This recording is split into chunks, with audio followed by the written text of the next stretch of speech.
हम पुकार पुकार के बोल रहे हैं सर, आदमी लोग सुन रहे नहीं है। ये तो जादू वाला तेल नहीं है, ये 108 जड़ी बूटी का तेल रहता है।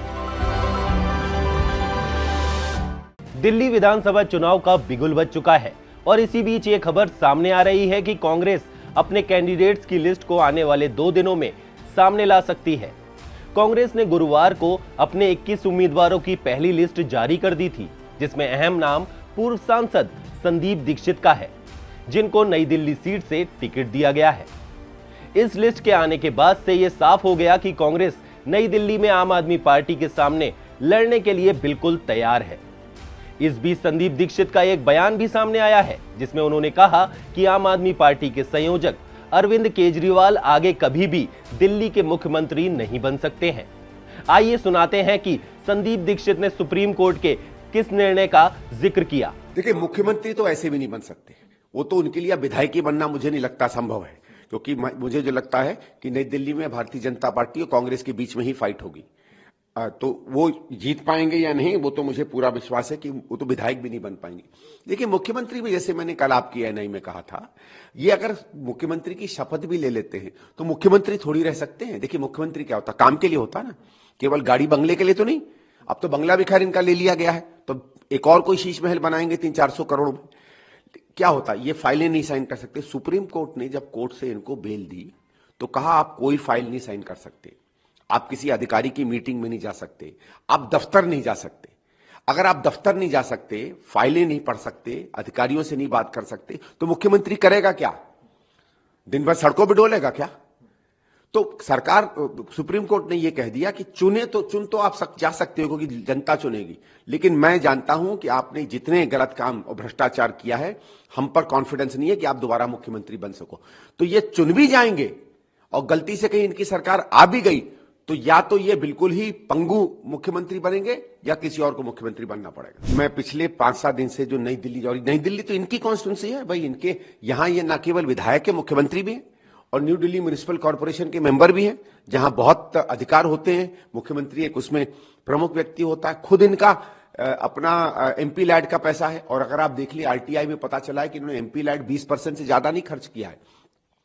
मैं धोबी घाट गया, मैं कालीबाड़ी की पीछे की झुग्गियों में गया, मैं वाल्मीकि बस्ती गया, मैं दरभंगा के आसपास और जगहों पे झुग्गी क्लस्टर्स में गया। सब जगह लोग रो रहे हैं कि आज पानी नहीं आ रहा है।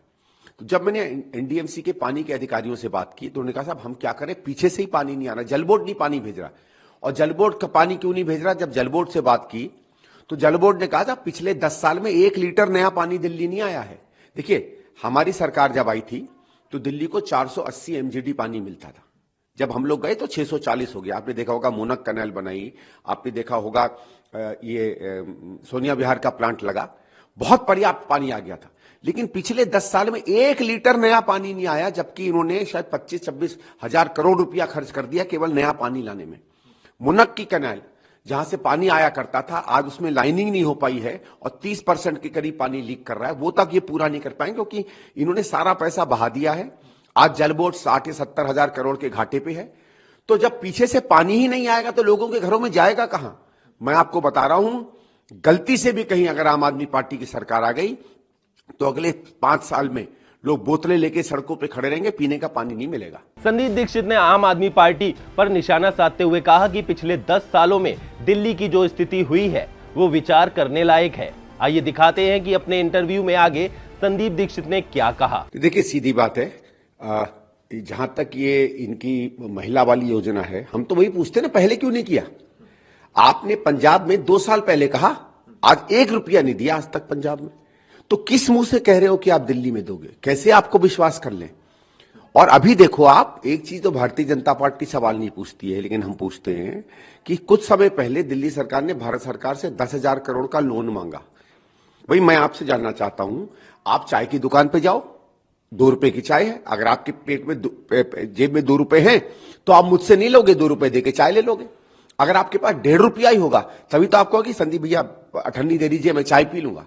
जब पैसे आपके पास आज के खर्चे पूरे करने के लिए नहीं है, भारत सरकार से आप कह रहे हो कि भैया पैसे दे दो, तो नया खर्चा कहां से करोगे? ये बताओ ना। महिला वाली जो पेंशन स्कीम है 12 से 14 हजार करोड़ की पड़ेगी, ठीक है, उसके लिए पैसा कहां से आएगा अगर आप आज के खर्चे पूरे नहीं कर पा रहे हो? और इतने सालों से क्यों नहीं कर रहे थे? दूसरा, आपने देखा होगा इन्होंने एक संजीवनी योजना अनाउंस की है। मेरा जो एस्टिमेट है, संजीवनी योजना में 22-24 हजार से 32,000 करोड़ रुपए तक का साल का खर्चा आ सकता है। ये कहां से आएगा? इतना तो पैसा ही नहीं है दिल्ली सरकार के पास, तो केवल झांसा दिलाने के और क्या है। दूसरा, मैं एक और चीज पूछता हूं, आपने कहा कि साहब 60 साल के ऊपर के बुजुर्गों को हम फ्री करेंगे। उससे तो ज्यादा बेहतर हमारे राजस्थान की कांग्रेस की स्कीम है, जिसमें हर व्यक्ति को 25 लाख रुपए साल का मिलता है। मेरा यह कहना है कि 5 साल का कोई बच्चा गरीब का बीमार पड़ जाए, उसका खर्चा कौन उठाएगा? कोई कमाऊ 30-35 साल 40 साल का बेटा है, उसकी जवान बेटी हैं, अभी अभी शादी हुई है, माँ बाप उसके रिटायर हो गए हैं, वो अगर बीमार पड़ जाता है सीरियस, तो उसका बोझा कौन उठाएगा? ये क्या मतलब है? हेल्थ में तो आप किसी को डिस्क्रिमिनेट नहीं कर सकते ना, आपको सबको बराबर का देना चाहिए था। आपने कहा कि हम ऑटो वालों को शादी का 1 लाख रुपया देंगे, अच्छा है देंगे, तो कोई बेचारा जो चौकीदारी करता है उसको क्यों नहीं? जो ठेले पर जूस बेचता है उसको क्यों नहीं? जो जोमेटो या दूसरी चीज का मोटरसाइकिल पर रोज घूमता है या रैपिडो पे घूमता है या चिट्ठी डिलीवर करता है, उसका क्यों नहीं? क्यों? क्योंकि आज ऑटो वाले आपके खिलाफ हैं। ऑटो वाले सड़क पर जब ऑटो पे घूमते हैं तो आपकी नाकामी के बारे में बात कर रहे हैं। इनके वादे न केवल झूठे हैं, बल्कि सीधे सीधे सिर्फ वोट की राजनीति के हैं। और इसीलिए मैं चाहता हूं कि दिल्ली की जनता जाने, और जाने कि अब इस छलावे में मत आना। कांग्रेस ने संदीप दीक्षित को नई दिल्ली सीट से चुनावी मैदान में उतारा है। इस सीट पर आम आदमी पार्टी के संयोजक और दिल्ली के पूर्व मुख्यमंत्री अरविंद केजरीवाल विधायक हैं। केजरीवाल ने 2013 में विधानसभा चुनाव में दिल्ली की पूर्व मुख्यमंत्री शीला दीक्षित को इस सीट पर हराया था। अब देखने वाली बात होगी कि इस बार दिल्ली विधानसभा चुनाव का क्या नतीजा निकलकर सामने आता है।